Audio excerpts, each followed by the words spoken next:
What's up guys, it's your girl FrumpyFit. If you don't know who I am, I'm an online weight loss coach who's dedicated to calling out all the BS in the fitness industry and providing you with accurate fitness, nutrition, and weight loss information. Today I'm reacting to Jordan Shrink's latest YouTube video called 5 Crucial Things to Avoid When Losing Weight. And I came across her channel and her Instagram because one of you guys on my Instagram page commented and said that you love her. Now I have to admit, I haven't seen very much of her content yet. This is kind of one of the first pieces I've jumped into. I'm just reacting to this video, not like her as a whole. But if you don't know who she is, from what I can tell so far, she's had quite a significant weight loss transformation herself. So I can't wait to hear what she says that we should avoid. If you are new here, my name is Jordan, and today we will be talking about the top 5 things I suggest to avoid when starting a weight loss or healthy living journey. For those of you who don't know, I did lose 140 pounds, and that's why I'm talking about this today. Alright, so I'm just gonna jump into it. These are in no specific order. The first crucial thing to avoid when starting a weight loss journey is definitely predatory weight loss scams. Now, I know this one seems super obvious. Obviously, no one is like out there trying to get scammed,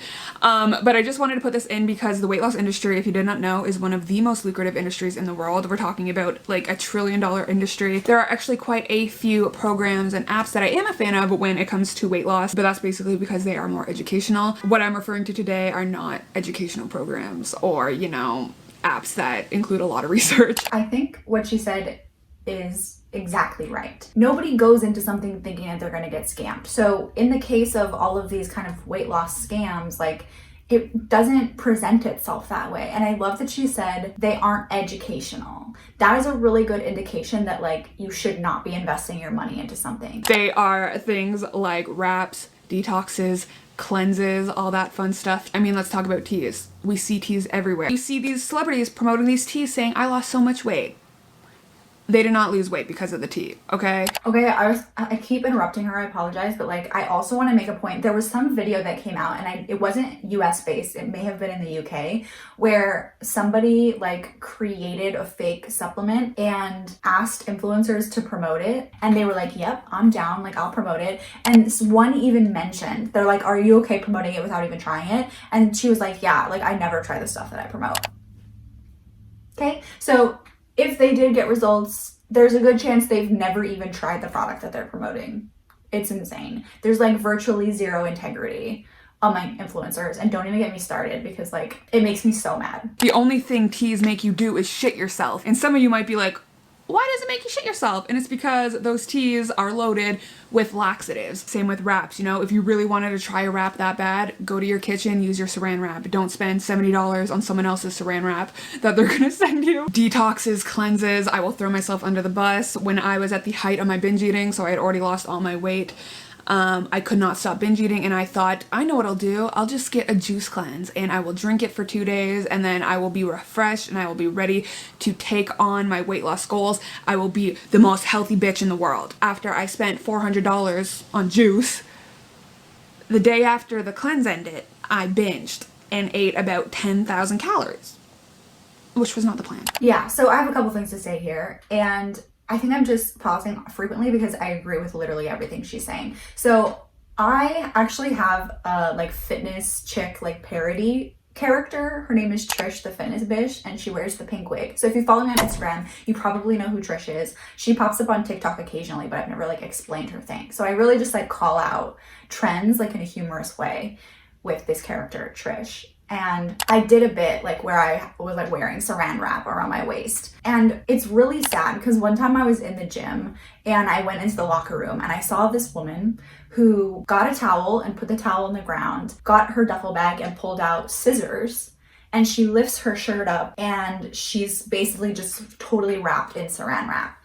And she proceeds to stand in front of the mirror and like scissor herself out, cut herself out of the saran wrap that she had wrapped herself in, and it literally broke my heart. Oh, even just thinking about it like makes me want to cry. And also the juice thing. I have in my past done a juice cleanse. I was a freshman in college and I don't even remember why I did it. Like I don't remember like what sold me on it. I don't know what my goal was. I don't know why, I don't know. I can't tell you. And I think that's something that a lot of people don't like that's a problem. They purchase something without even fully understanding like what they want it to do. And if you don't fully understand what you want it to do, then how can you measure whether or not it was successful or like it worked? So I see a lot of people talk about like juice cleanses or detoxes or whatever, and it's like, what are you cleansing exactly? Like what needs to be cleansed? What needs to be detoxed? Exactly what toxins are being detoxed? Like figure that out, because if you don't know what does that even mean? I can tell you it probably doesn't mean anything, honestly. So I did a 3-day juice cleanse. You know, I was in college living like in the dorms. And so I just had this vivid memory of like walking past one of the lounges and smelling popcorn and feeling like I wanted to die because like I just wanted to eat the popcorn, but I was on a juice cleanse. Like, so if my content or her content stops you from ever doing a juice cleanse or any form of detoxification of anything, I consider that a success. But I've been there. So like I understand. That's the thing. Like I know how it feels to participate in these things and think that they're gonna help with something. It's really embarrassing to talk about now because Same. I'm just embarrassed. All right, so the second thing to avoid when trying to lose weight, and this is a big one, and that is to avoid the all or nothing mentality. So for a lot of us, when we first start losing weight, it usually starts with, you know, pure intentions. We just want to be healthier, we want to feel better about ourselves, we want to live longer, whatever. And that is a great way to start your weight loss journey. However, for a lot of us, unfortunately, our goals, like, everything just starts to shift, and for a lot of us it doesn't really shift in a favorable way. So if by me talking about this before it happens to you helps you, I'm gonna be really happy. So what the all or nothing mentality means is that you either have to be 100% good, and if you're not being 100% good, you're gonna be 100% bad. That's what I mean by all or nothing. Like you are all in or you are all out. And an example of this, for example, is when I was struggling with this mentality, if I had a bad day. So let's say I started the day, I ate everything perfectly well. And then around, you know, the afternoon, my boss brought in donuts and I ate a donut. So let's say that happened. While I was struggling with this mentality, that donut, like that one donut would have been enough to throw me completely off track, because in my mind, I ate a bad food and therefore I ruined the day. So in my mind, I had to be either 100% perfect or I was doing 100% bad. So after eating that donut, I would go home and binge on whatever I could find, because in my mind, the day was already ruined because I had that one donut, which obviously in retrospect, that is not the case. Now that I follow, you know, a flexible dieting regimen, like that would never happen today because I eat donuts daily or cookies or whatever I decide to eat that day, because I just make everything fit within my calories. But at the time, this mentality really kind of ruined my life and really affected my health goals, it affected everything in my life. So if you find yourself kind of drifting into these habits, or you find yourself kind of start to think all or nothing, please prioritize a balanced, sustainable, healthy lifestyle. If you are just starting out, it is the perfect time to start. Like, do it before you even struggle with anything. Like, integrate the foods you like into your calories. There is one way to lose weight.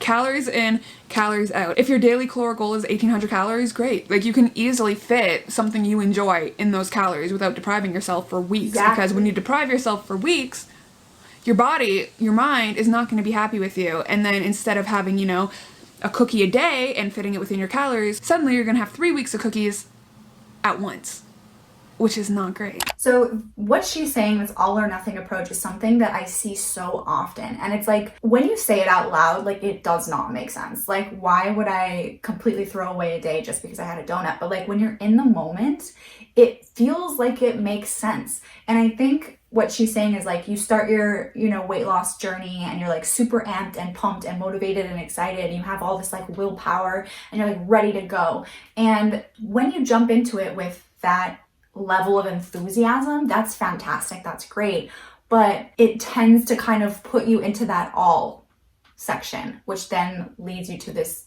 nothing rebound. So I think it's less about like the donut is what's throwing you off. I don't know, I'm just speculating. I think it's less about like the donut and more about the fact that like you didn't stick to the plan that you had created for yourself initially. Like, I think that might be the mindset behind it. Because when you step back and you're like, obviously a donut isn't gonna ruin everything. That's just kind of what I'm thinking. Like, it's more about a disappointment in our action. It doesn't matter even what it was. It's just because we went into it with so much enthusiasm and belief in ourselves. And then, you know, falling off and having that donut is an indication that maybe we can't do it or whatever, you know?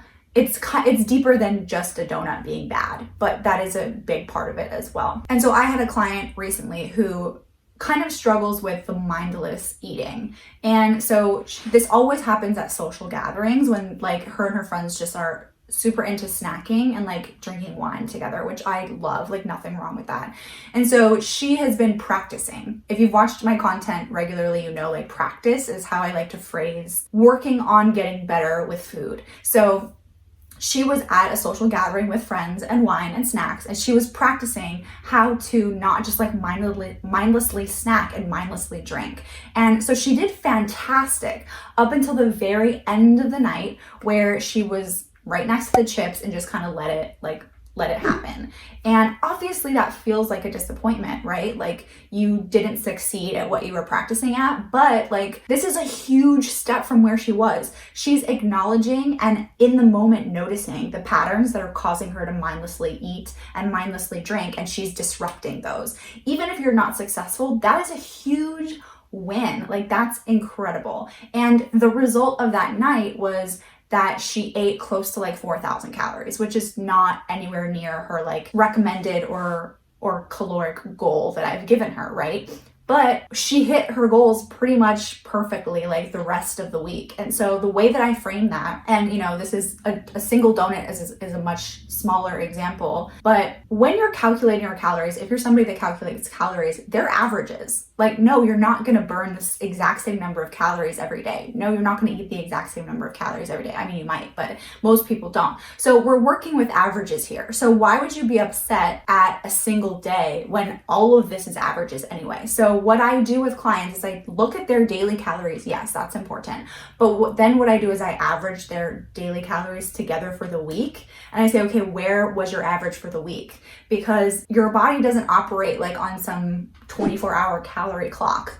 And so when we averaged out her calories for the week, she was really only like 170 calories over her range. You kind of think about taking that big chunk of calories on the single day and like dispersing them over the 7 days. So over the course of the week, like 4,000 calories in a single day sounds like a lot, but when you average it out, you realize like, okay, that probably resulted in almost no fat gain whatsoever, especially because she is weight training. So the calorie surplus, the very slight calorie surplus that she ended up in, likely went towards some muscle growth, which is fantastic and an awesome thing. Like that's a bonus in my opinion. So it's like a lot of what I do with clients is like convincing them that like it's no big deal, like you are making progress, like keep doing what you're doing, like forgive yourself for any of these mistakes you're making. Like that is the biggest thing that I do as a coach. I feel like that was super long-winded, but super important concepts to understand. All right, so the third thing to avoid when trying to live healthier or lose weight is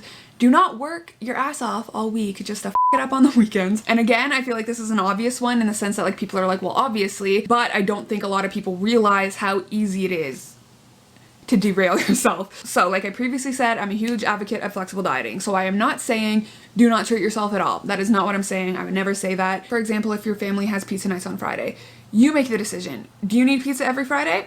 If you say yes, that is completely fine. Just when you eat that pizza, try to like, you know, have a normal portion size, have 2-3 slices, don't have an entire pizza. And again, I know this sounds, you know, self-explanatory, but a lot of us fall into that trap of, oh, it's Saturday, I'm gonna eat whatever the I want and get back on it on Monday. And like, it's just not a great mindset to have when you are actively trying to lose weight, because you will derail all your progress, unfortunately. So I feel like you may be thinking maybe that this is kind of contradicting like what I said. So earlier I said, my client had like 4,000 calories and like went way above her calorie range, but it's no big deal. Like it didn't derail her progress. And then here we're talking about not letting yourself kind of go off the rails on the weekend because it will derail your progress. So what's happening here, right? Yes, it's no big deal. Like no matter what happens on the weekend, it's not something that's going to completely derail your results. But it's also not encouraged to just like then use that as like an excuse to let it happen all of the time.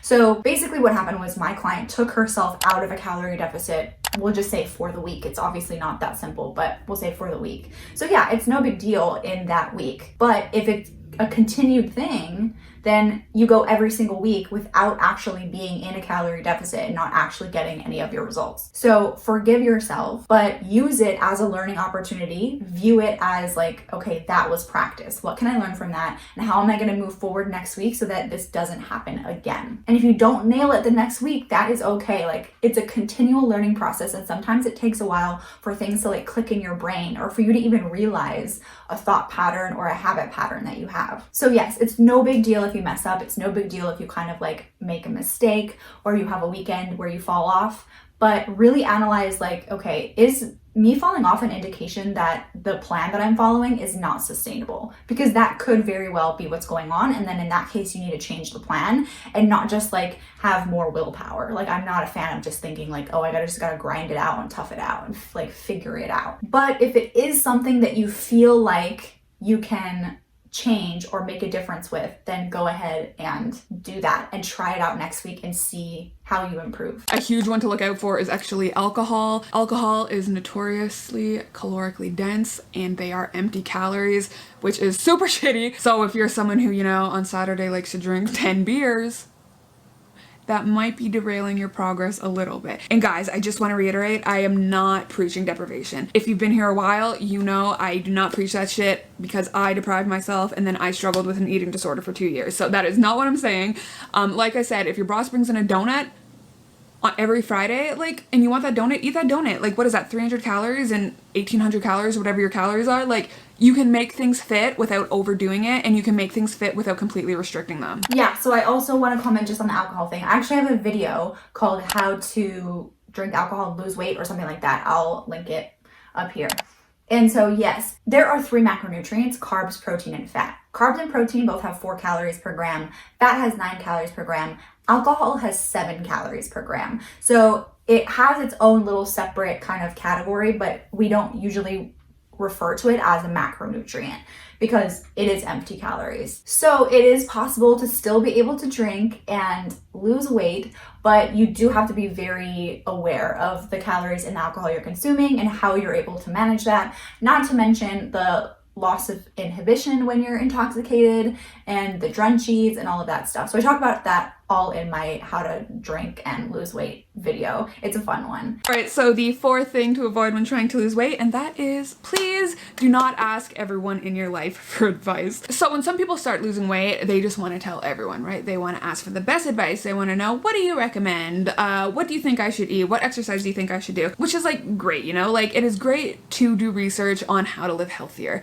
However, the issue I have with going to your friends and your family is they probably honestly just don't know. And like, I'm not trying to sit here and be like, I know everything, because I don't. But a lot of the time when it comes to nutrition, people don't know what the they're talking about. And I can say with full confidence that I was that person. Before I started losing weight, I had to Google what a calorie was. Like, there are just so many people who don't know what they're talking about. And even worse, when we're talking about friends and family, we're usually talking about a wide range of ages. And weight loss, like I said in the beginning, is a very predatory market and is a very trendy market. So, I mean, if you look at past weight loss trends from like, I don't know, even like the 60s to now, they are drastically different every decade, right? So if I ask my grandma how to lose weight, she's gonna say something different than my mom, because they are raised in different eras of weight loss. That's why like a lot of people over 40, 50, like they still don't believe you can eat carbs to lose weight, because in their era, when they were kids or young adults, that was like the diet talk, right? That was the trend, was to not eat carbs. So while I don't think people are malicious in giving advice, I just think you're gonna get a lot of contradictory information. When I told my grandma I was losing weight high carb, she didn't believe me. She was like, no.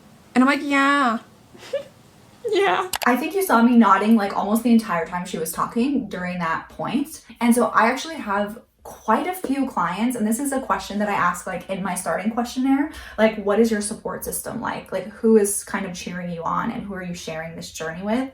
And it's really saddening, but I understand it, to see a lot of people saying like, oh, I'm not telling my family that I'm working with you. I'm kind of separating this from my mom or from so-and-so. And it's really sad to hear how much negative influence moms or dads or like, you know, parents in general are having on my client, or, you know, just like in general. So it's like they grew up with their mom, and of course, you know, mom probably had really good intentions, but like constantly calling attention to my client's body or to like their diet, or all of these things that just have huge negative mental effects like on a client's mindset now, or on a person's mindset now, is really, really sad. So I think that that's a really good point. I was listening to a podcast with Alan Aragon and Leanne Ward.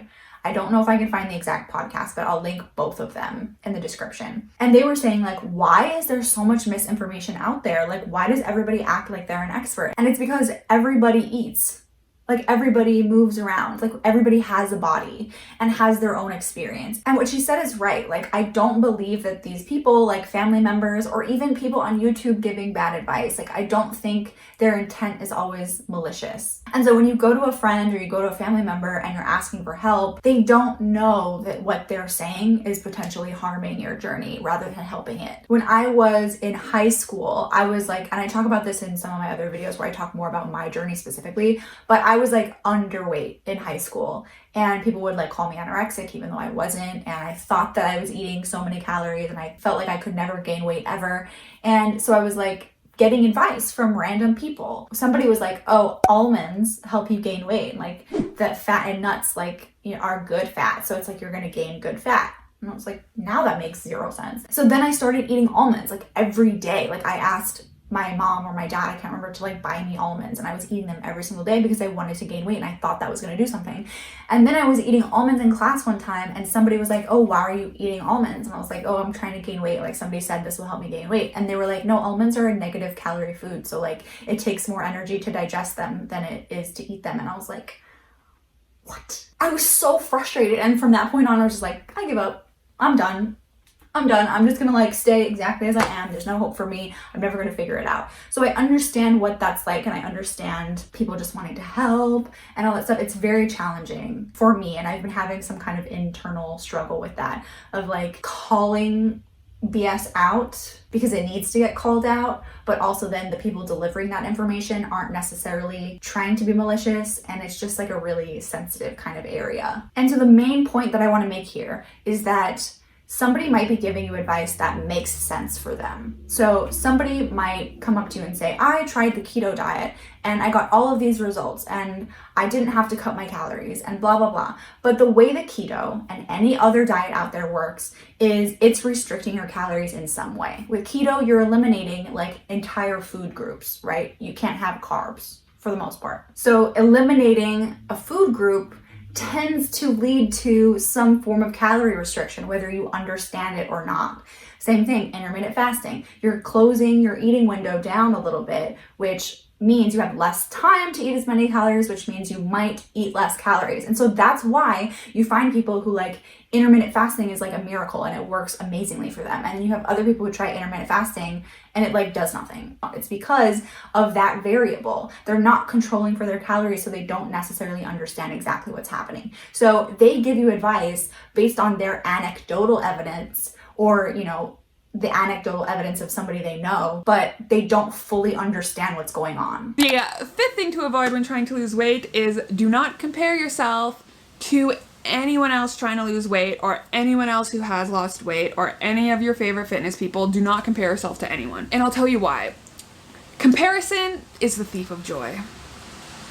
I just made that up. You will never be happy with your progress if you continue to compare yourself to other people. Something you have to remember is social media is not real. Like, everyone picks their best angle, and like, me too. Like, I'm not saying everyone else except me. Everyone picks their best angle. People take 100 pictures before finding one that they think is postable. And if you're comparing yourself to these like really famous, like big fitness models with millions of followers, guess what? They have the best trainers, they have a shit ton of money, they are probably buying meal delivery services. Like, it's just not comparable. Like, it's not something you want to put yourself through. And even with me, like, let me throw myself under the bus. I don't like anyone comparing their post-weight loss body to my post-weight loss body, because like, I have had plastic surgery. I've had 2 skin removal surgeries. I've had filler put in my face to make up for the deflation from the weight loss, which I don't have any right now, and I'm really self-conscious about it, but I hope, you know, don't look at, like, if you and your friend start losing weight together and she chooses Weight Watchers and you choose not Weight Watchers and she starts losing weight way faster than you, don't compare yourself. Like, just don't. You're gonna make yourself sad and you're gonna make yourself derail your own progress. So that's a really good point. She had said a lot of things that are really good points. And I'm just gonna touch on the Weight Watchers versus not Weight Watchers really quick, because I think it's important. So yeah, if somebody is having success with Weight Watchers, that doesn't mean that you should do it because you want success. When you are selecting your strategy for getting into a calorie deficit so you can lose weight, you need to analyze what is going to work for you. So I use calorie tracking with clients, but I will not take on a client who doesn't seem like they would benefit from calorie tracking. Maybe a different strategy will be what's best for them. That's also why when people ask me, like, should I do keto? Should I do intermittent fasting? Should I do blah, blah, blah? It's like, I don't know what you like. I don't know what you don't like. I don't know what your lifestyle is like. Like, I don't know how to answer that. Like, it's something that you need to figure out for yourself. And her point about not comparing yourself to other people is such a good one. I do not believe that a person should have like a fitness goal or like a person, like a body goals. Like, I don't think that you should want to look like somebody else. And I had those people on social media that I followed and I wanted to look like them. And it was motivation for me to show up to the gym because I would use them as an indication of like what's possible. Because I hadn't seen my own results yet. I used their results as proof that what I was doing was eventually going to result in the body that I wanted, which is fine. That's okay. It was fine for me at that point. But as my journey went on, I realized, and I took a big step back, kind of unfollowed a lot of those people because I was noticing, like, I was looking at them now and saying, like, well, I just want to look like them. And the thing is, if you follow the exact same diet and the exact same workout program, you literally do everything, like you spend every second of the day exactly the same as your body goals, you're still not going to look like them because you're a unique individual and they're a unique individual. So just don't even set yourself up for that. You're chasing an impossible goal because you can't just make yourself look like somebody else. Never compare yourself. Go in your own lane. Don't look at your favorite, fitness model and copy their diet exactly, because that diet they're eating is what they prefer. You choose what you prefer. Because if you don't choose what you prefer, it's not gonna last very long. Remember guys, there's only one way to lose weight. Calories in, calories out. Nothing else matters, okay? Nothing! Obviously, I'm joking. There's a lot that matters. Your mental health, your physical health, a lot matters. But when we're talking about weight loss, calories in versus calories out. Absolutely, I love what she just said. Yes, calories in, calories out. It's simple. Like, that is like the mechanism of how weight loss is actually going to occur in your body. But that doesn't mean it's the only thing that's important. So you shouldn't just pick the diet that's going to get you the most benefit for calories in, calories out. Like, you need to acknowledge other factors. Mental health is a huge one. I'm so glad she said that. And there's a quote that I saw on Instagram by Spencer Nadolski. I will link him in the description. He said, weight loss is simple. Like, it's calories in, calories out. That part is simple, but that doesn't mean it's easy. And so what I think that means, and I don't want to put words in his mouth, but what I got from that was that, yeah, the concept of it is simple, but there are so many other, like, we're human beings. So you have to acknowledge all of the individual things that impact your life, because that will impact your ability to accomplish calories in, calories out. And not even thinking about like external stuff, there's also other stuff that impacts your body's ability to be in a calorie deficit, right? So like, you don't want to just like eat 0 calories per day because your body's not going to like that very much. So your goal should be to eat as much as you possibly can in terms of calories, but stay within a calorie deficit. And sleep is important. Like, eating healthful foods is important. Like, all of those things will impact your ability to be in a calorie deficit. So it's like, yes, it is calories in, calories out, but like, it's also much bigger than that. All right, so that's the end of her video. I think that's a really good place to stop there. We talked about so many amazing things. I literally agreed with every single thing that she said. I think that's amazing. I can't wait to dive into more of her content. And I'm so glad that one of you or a couple of you had like let me know that you really liked her content so that I could check it out too. So as usual guys, thank you so much for watching. Your support means so much to me, you don't even know. Don't forget to hit the subscribe button here, follow me on Instagram and on TikTok, and I will see you guys in next week's video. Bye!